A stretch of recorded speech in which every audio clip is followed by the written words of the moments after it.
항상 기뻐하라, 쉬지 말고 기도하라, 범사에 감사하라. 이것이 그리스도 예수 안에서 너희를 향하신 하나님의 뜻이니라. 백종원 씨가 진행하던 방송 프로그램, 여러분 잘 알고 계실 겁니다. 골목식당이라는 프로그램 있는데, 이 어려운 골목식당들을 돕기 위해서 백종원 씨가 찾아가서 이런저런 조언을 해주면서 장사가 잘 될 수 있도록 돕는 프로그램이었습니다. 그런데 백종원 씨의 말을 듣고 가게가 잘 되시는 분들도 있지만, 백종원 씨의 말을 제대로 듣지 않아서 실패하는 경우도 종종 있습니다. 왜 실패하는가? 이유는 단순합니다. 방송을 탄 이후에 장사가 좀 되기 시작하면서 자만해졌습니다. 이들이 왜 실패했는가? 이들에게서 발견되는 몇 가지 특징이 있습니다. 그 첫 번째는 백종원 씨 덕분에 장사가 좀 되기 시작하면서 어느 순간부터 백종원 씨의 조언을 무시하고 예전에 자기 스타일로, 자기 레시피로 돌아가는 사람들이 있습니다. 왜 그럴까요? 나의 레시피가 최고다라고 하는 교만을 버리지 못했습니다. 심지어 이렇게 생각하는 사람들도 있습니다. 나의 레시피가 백종원 씨 레시피보다 훨씬 낫다, 뛰어나다라는 마음 가지고 있는 사람들이 있습니다. 한마디로 자기 고집이 셉니다. 교만합니다. 그래서 실패하고 망합니다. 두 번째는 돈을 벌기 시작하면서 재료를 중요하게 생각하지 않고 위생도 중요하게 생각하지 않습니다. 장사를 하는데 손도 씻지 않고 요리를 하는 경우도 있습니다. 오직 돈에만 관심이 있습니다. 자기 식당에 대한 열정, 음식에 대한 애정이 없습니다. 열정도 없고 애착도 없기 때문에 그들은 결국 실패하고 망한 것입니다. 그리고 세 번째로, 이런저런 문제들이 계속 인터넷에서 지적이 되니까 백종원 씨가 찾아갑니다. 백종원 씨가 찾아가서 문제를 지적할 때 백종원 씨에게 변명하고 거짓말하는 사람들이 꽤 있습니다. 쉽게 자기 잘못을 인정하지 않습니다. 손님들이 맛이 달라졌습니다 라고 지적을 하면 모든 것은 백종원 씨가 시킨 대로 한 것이다 라고 말하면서 모든 책임을 백종원 씨에게 돌립니다. 백종원 씨가 제일 싫어하는 두 가지가 있는데, 그 첫 번째는 거짓말이고 두 번째는 약속을 지키지 않는 것이라고 말합니다. 왜 변명할까요? 왜 거짓말할까요? 욕심 때문입니다. 네 번째로요, 결국에 거짓말이 들통납니다. 궁지에 몰립니다. 더 이상 할 말이 없습니다. 그때 이 사람들은 눈물을 흘리면서 사람을 회유합니다. 궁지에 몰리니까 눈물을 흘리면서 그때서야 잘못했습니다 라고 말하는데, 진정한 반성의 눈물은 아닙니다. 또 한 가지를 덧붙이자면 감사가 없습니다. 백종원 씨 때문에, 그리고 찾아오는 손님들 때문에 장사가 된다라고 생각하지 않습니다. 백종원 씨에 대한 감사도 없고 손님들에 대한 감사가 없습니다. 식당을 찾아오는 손님들을 호구로 여깁니다. 돈줄로 여깁니다. 좋은 재료 쓰는 것을 아까워합니다. 장사가 좀 되기 시작하니까 가격을 올리고, 10,000원 이하는 카드 안 받습니다. 현금을 요구합니다. 이런 사람 절대 성공할 수 없지요. 감사가 없는 사람, 자기를 도와준 사람에 대한 감사도 없고 찾아오는 손님에 대한 감사도 없는데 어찌 성공하고 어찌 그 식당이 잘 될 수 있겠습니까? 이런 사람은 누가 와서 도와줘도 절대로 성공할 수 없습니다. 그럼 반대로 누가 성공했는가? 누가 식당을 소위 대박을 터뜨렸는가? 아주 쉽습니다. 지금까지 제가 열거했던 사람들과 반대로 하면 되는 것입니다. 그렇게 반대로 했던 사람들이 성공하고 식당이 잘 됐습니다. 그 첫 번째는 겸손입니다. 겸손한 사람들이 결국은 잘 되더라는 것입니다. 어떤 사람들은요, 백종원 씨 만난 것을 하늘이 주신 기회로 여겼습니다. 마치 하나님 만난 것과 같은 기쁨으로 어쩔 줄 몰라 하면서 백종원 씨가 하는 말을 다 노트에 적으면서 그대로 실천하려고 노력합니다. 백종원 씨는 잘 되는 식당에 찾아가라, 카페에 찾아가라, 거기서 사진도 찍고 음식도 주문하면서 왜 잘 되는지를 배워라 라고 이야기합니다. 그 이야기를 듣고 찾아가서 배우는 사람이 있는 반면에 안 되는 사람들은, 자기가 최고라고 여기는 사람들은 뭐 별거 없네, 내게 최고야 라는 마음으로 배우려는 마음을 전혀 가지지 못합니다. 배우려는 겸손한 마음이 있을 때 복도 따라오는 것입니다. 두 번째로, 식당이 잘된 소위 성공한 사람들의 특징은 열정과 부지런함입니다. 그들이 성공했던 이유는 자기 일에 대한 열정이 있었습니다. 그래서 부지런합니다. 새벽부터 일찍 식당에 나가 일하면서 재료를 준비하고 식당을 청소하고 손님 맞을 준비를 합니다. 자나 깨나 식당 생각, 음식 생각을 합니다. 그리고 음식 준비도 자신의 식당을 찾아준 손님들에 대한 감사한 마음으로 음식을 준비합니다. 그리고 세 번째로, 이들의 특징은 정직합니다. 백종원 씨가 문제를 지적하면 그 자리에서 인정을 합니다. 자기를 고치려고 합니다. 성공한 사람들은 절대로 일을 얼렁뚱땅 처리하지 않습니다. 말이 정확합니다. 변명하지 않습니다. 계산이 정확합니다. 손님들에게 정직하고 좋은 재료로 좋은 음식을 만들어 팔기 위해 항상 열심입니다. 네 번째로, 남의 탓하지 않습니다. 문제의 원인을 자신에게서 찾습니다. 항상 자신을 탓하면서 자신을 고치려고 합니다. 가장 중요한 것이 있습니다. 백종원 씨의 도움을 받아서 성공한 가게 주인들의 특징이 무엇이냐면, 힘들고 어려워도 항상 기뻐하고 감사하는 마음으로 웃는 얼굴로 손님들을 대한다는 것입니다. 항상 웃고 있어요. 웃으면서 손님들을 맞이합니다. 그런데 여러분, 나중에 유튜브에서 찾아보십시오. 문제가 있다는 제보가 들어와서 백종원 씨가 찾아가서 문제를 지적할 때 거짓말하고 변명하는 사람들의 얼굴을 한번 보십시오. 항상 울상입니다. 얼굴이 어두워요.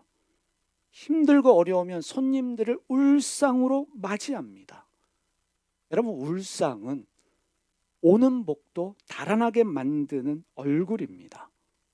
울상인 얼굴에는 절대로 복이 찾아오지 않습니다.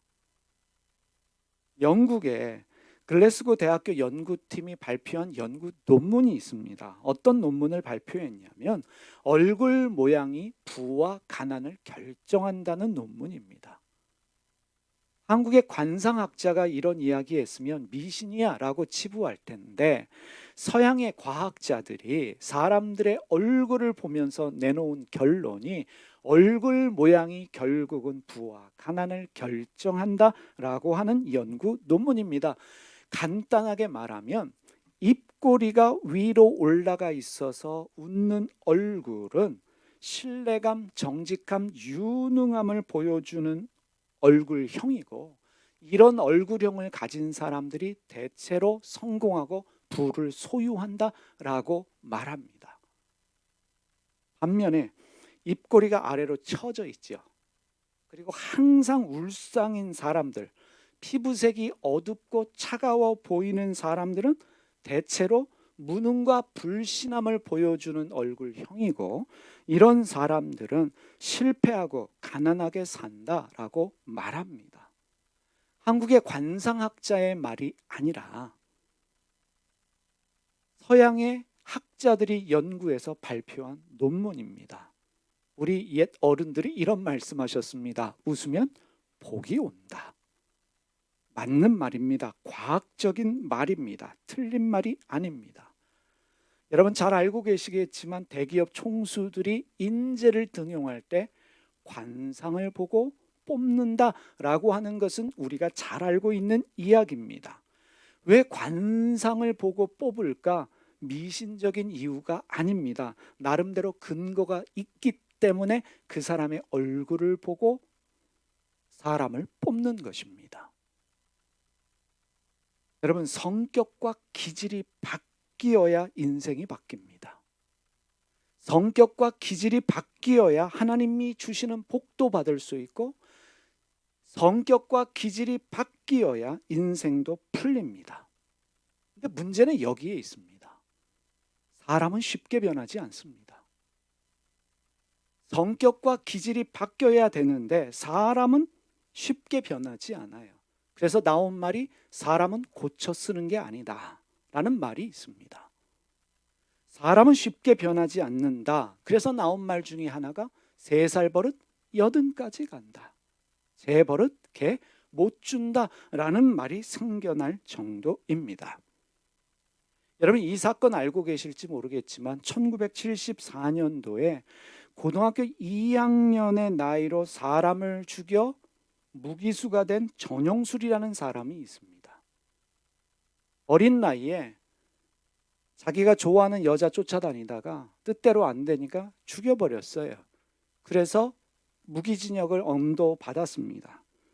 근데 이 사람의 고등학교 2년 선배가 있는데 동국대 경찰행정학과 교수였던 이윤군이라는 교수님이 계십니다. 초등학교 2년 후배다, 고등학교 2년 후배다라는 이유만으로 정성을 다해 옥바라지를 해주었습니다. 석방될 수 있도록 도와줬어요. 어릴 때 실수할 수 있다. 재기의 기회를 주면 충분히 사람은 달라질 수 있다라는 믿음으로 또 자기가 경찰 행정학과 교수이기 때문에 사람은 얼마든지 달라질 수 있다라고 믿고 그를 도우고 구명운동을 했습니다. 그래서 이 교수님의 도움으로 무기징역이 징역 20년으로 감형이 되었고 1993년도에 모범수로 석방되었습니다. 그래서 달라졌을까요? 달라지지 않았습니다. 그 아버지가 남겨놓은 유산이 한 3억 정도 되는데 그 3억을 전용술이 물려받았어요. 탕진했지요. 그리고 교수님이 물신양면으로 도왔습니다. 생활비를 몇백만 원씩 지원하면서 자립할 수 있도록 일어날 수 있도록 도왔습니다. 밑빠진 독에 물붓기였습니다. 나중에는 전용술이 이 교수님에게 요구를 했어요. 사업 자금을 대달라. 내가 사업할 수 있도록 사업 자금을 대달라. 나도 어려우니 도와줄 수 없어. 그 말에 앙심을 품고 자기를 도와준 은인을 죽여버렸습니다. 사람은 쉽게 변하지 않는다. 사람은 고쳐 쓰는 게 아니다. 대도 조세형 아실 겁니다. 도둑질로 유명한 조세형이 나는 이제 회개했다. 그래서 목사가 되었다. 언론에 보도가 되고 방송에도 여러 번 나왔습니다. 그러다가 일본에 선교하러 가서 어떻게 했습니까? 남의 집에 들어가서 절도하다가 체포돼서 망신을 당했습니다. 사람은 쉽게 변하지 않는구나. 사람은 고쳐 쓰는 게 아니구나. 그러면 여기서 우리는 이런 질문을 할 수밖에 없어요. 정말 사람은 안 변하는가? 사람은 고쳐 쓰기 힘든 존재인가? 라는 질문을 하게 됩니다. 여러분 혹시 이런 책 읽어보셨어요? 공부가 제일 쉬웠어요. 제가 한때 제일 싫어하던 책 중에 하나입니다. 공부가 어려운데 나는 공부가 쉬웠다. 근데 이분의 책을 읽고 나면 왜 공부가 제일 쉬웠는지를 알게 됩니다. 이 책을 쓰신 분이 장승수라는 분인데 1971년생입니다. 가난한 집에서 태어났습니다. 고등학교 다닐 때 술, 담배 하면서 싸움하고 다니던 일진이었어요. 기초생활 수급자였기 때문에 대학을 갈 수 있는 형편도 못 됐고 성적도 되지 못했습니다.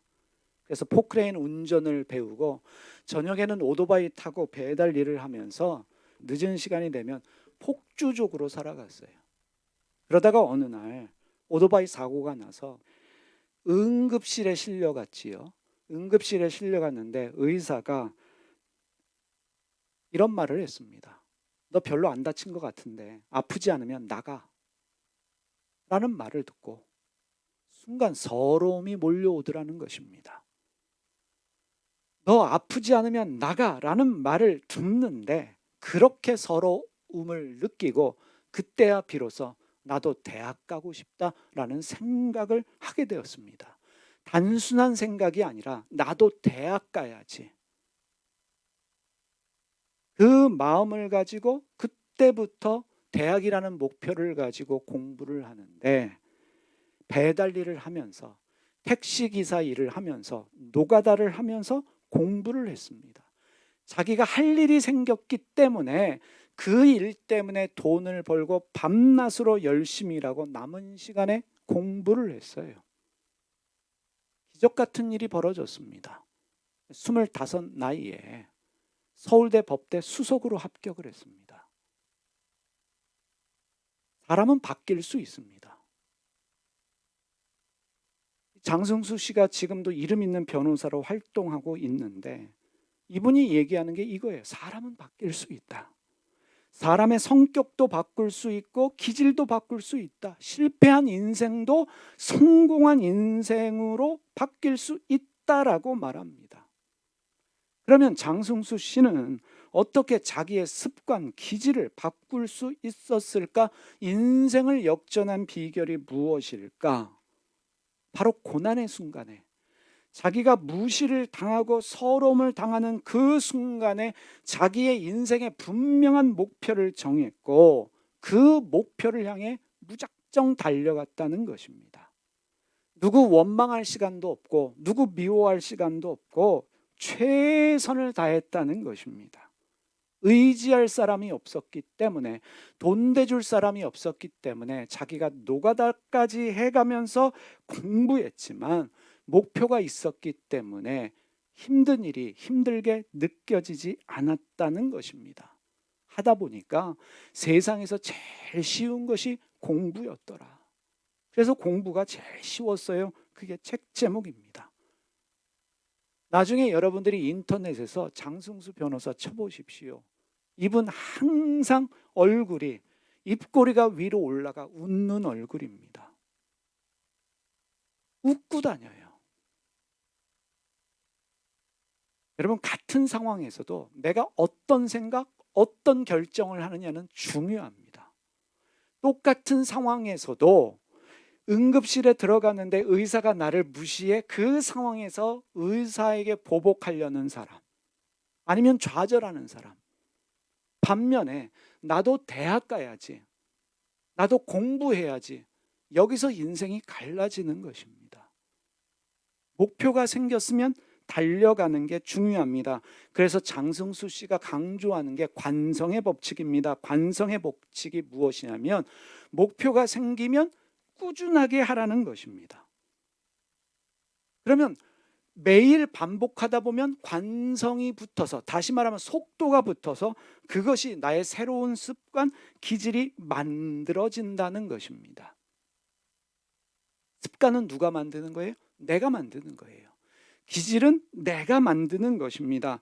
내가 만든 습관, 기질이 결국 나의 인생을 결정합니다.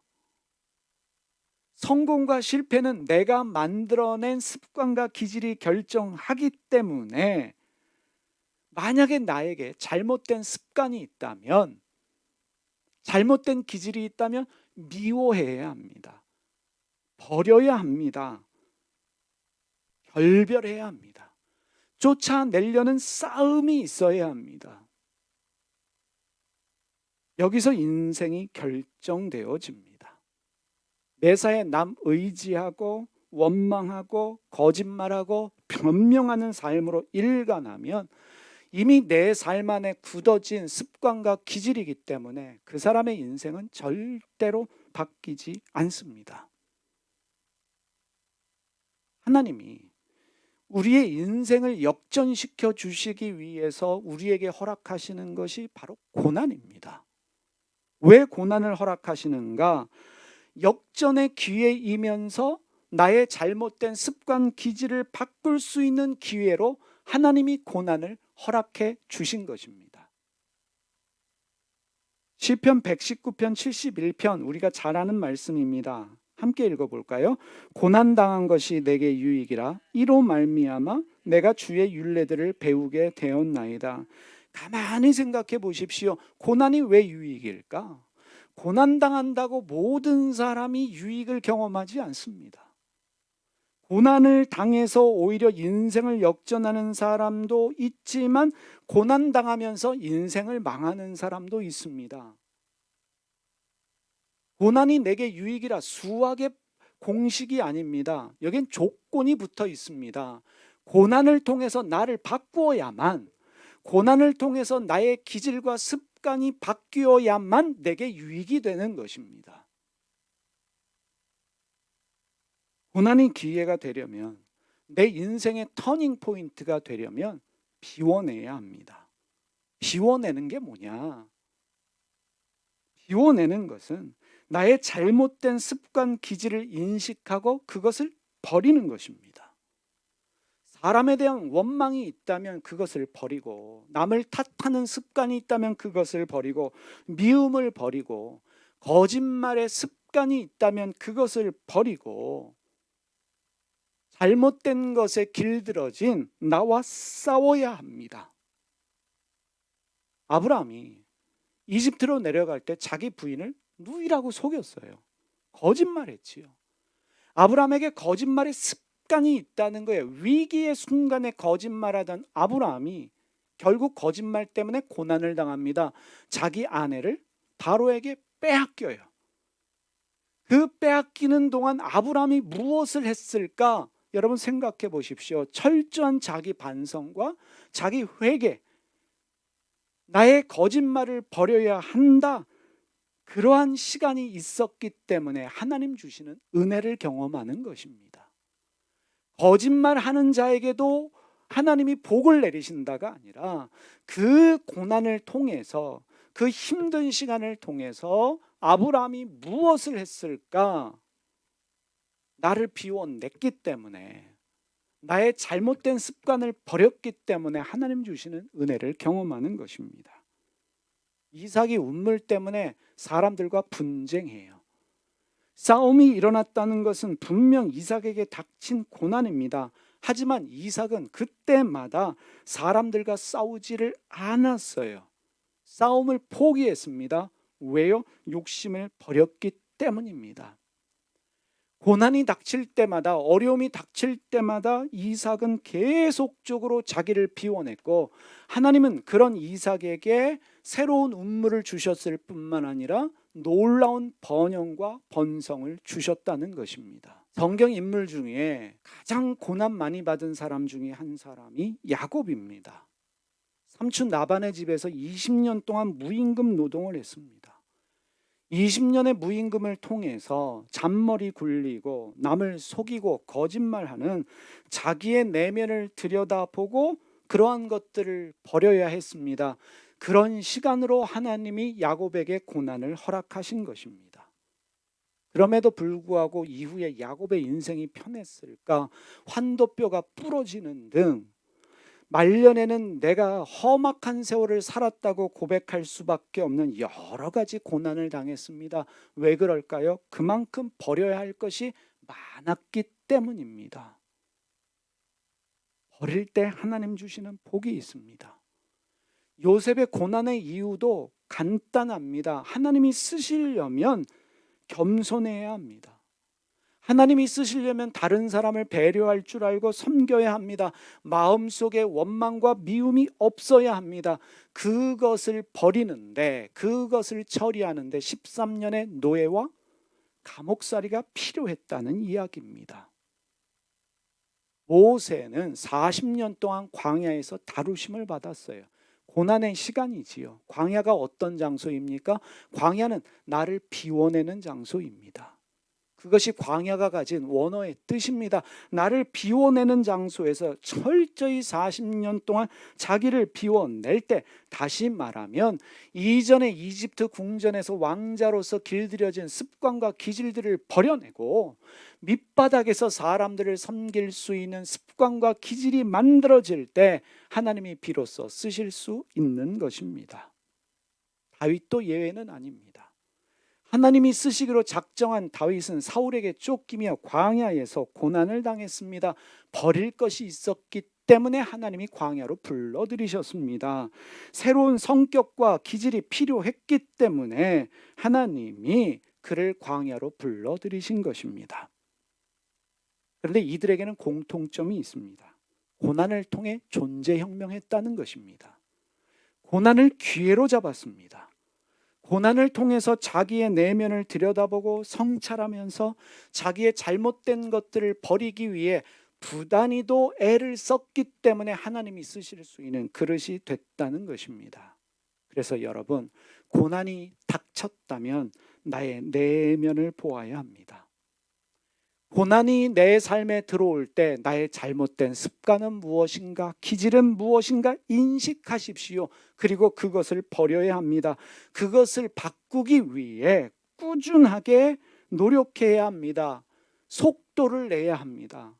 새로운 습관, 기질을 내가 만들어야 합니다. 무엇보다도 고난이 기회가 되려면 기도해야 합니다. 그래서 야고보서 5장 13절, 너희 중에 고난당하는 자가 있느냐? 그는 기도할 것이요 말씀하고 있습니다. 고난당할 때 기도해야 내가 바뀝니다. 기도가 무엇입니까? 기도는 나를 죽이는 게 기도예요. 기도의 한자적 의미가 무엇입니까? 하나님 앞에서 도끼로 나를 죽이는 게 기도입니다.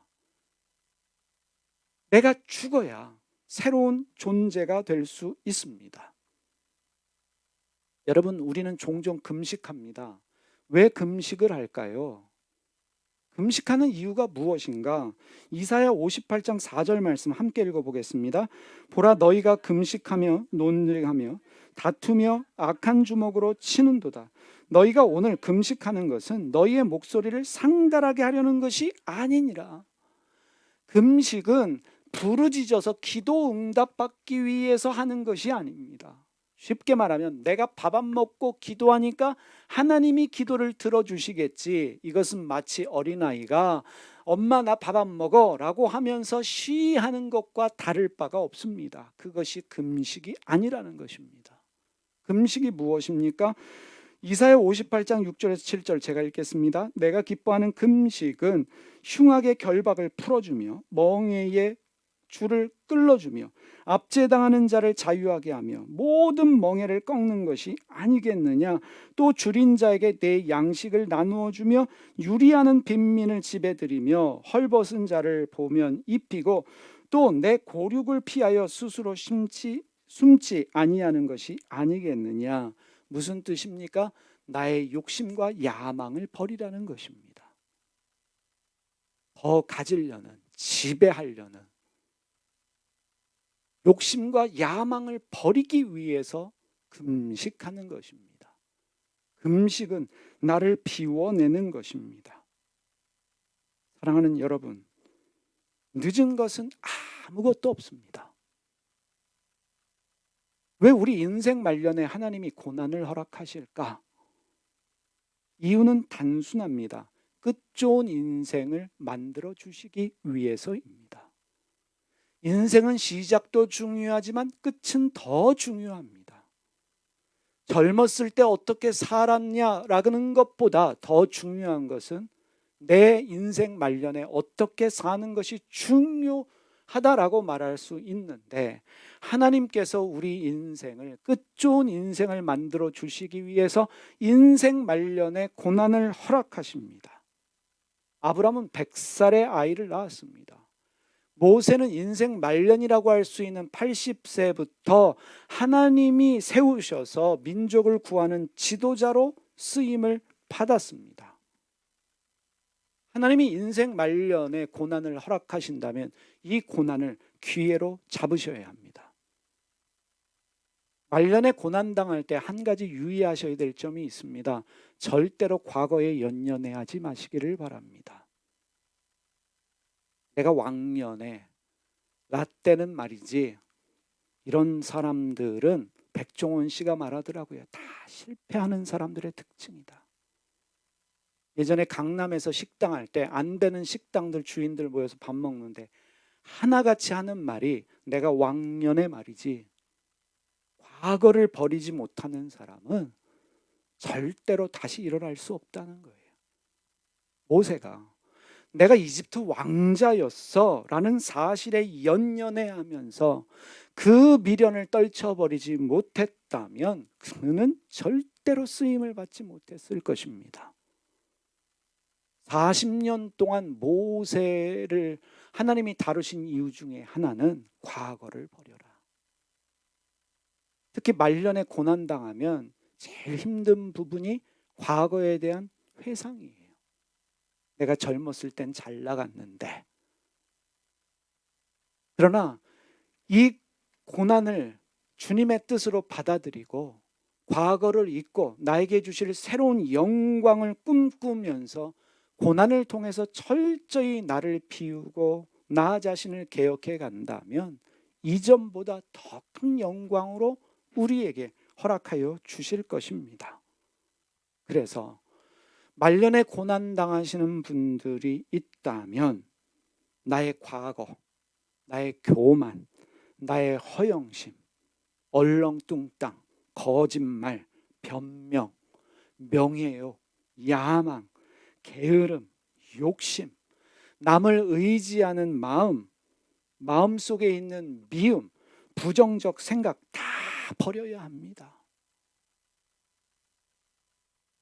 무엇보다도요, 힘들더라도 항상 기뻐하며 감사하셔야 합니다. 그리고 웃으셔야 합니다. 오늘부터 화장실 들어가셔서 거울 보실 때 항상 연습하십시다. 저를 따라서 한번 해볼까요? 입꼬리 올리는 연습을 하십시다. 웃는 얼굴에 복이 임합니다.